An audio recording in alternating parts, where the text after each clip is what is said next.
در تاجیکستان فعلا 11 شبکه خصوصی تلویزیونی عمل می‌کند. اما بنابر مشکل اقتصادی 7 تای آن امکان مستقلانه گذاشتن به پخش رقمی را ندارند. در صورت خاموش کردن موج پراکن‌های عادی و گذارش به دیجیتال، این تلویزیون‌ها از امکان پخش برنامه‌ها و اجازتنامه فعالیت محروم می‌شوند.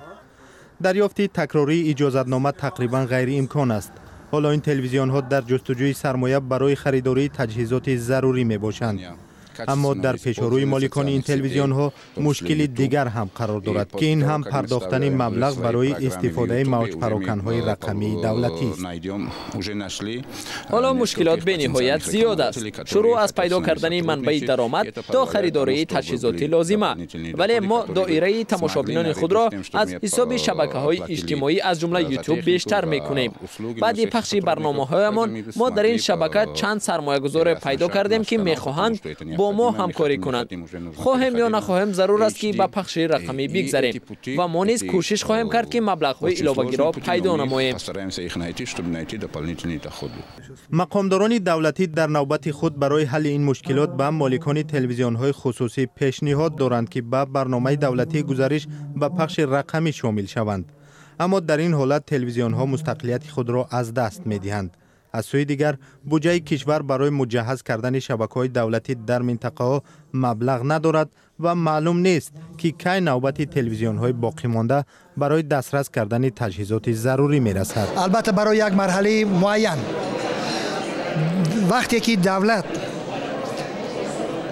امنیت اطلاعاتی دولت مطرح است، من 100% باوری دارم که دولت حکومت کشور، حکومت تاجیکستان برای دادن امتیاز به قسمت‌های خصوصی، تلویزیون‌های مثلا خصوصی، رسانه‌های خصوصی البته کمک خواهد کرد. چون که این همه در مجموع سازندگان فضای اطلاعاتی هستند و این فضای اطلاعاتی برای حکومت دولت تاجیکستان اهمیت دارد.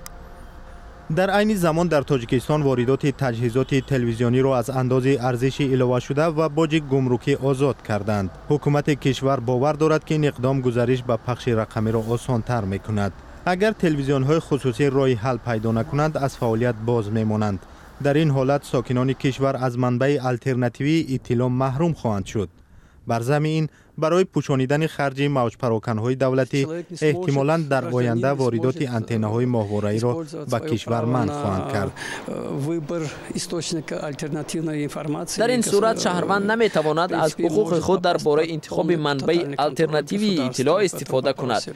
البته من نمی‌خواهم که در این مسئله شبیه ترکمنستان و یا کره شمالی شویم. وقتی حکومت همه اطلاعات را کاملاً تحت نظارت خود می‌گیرد.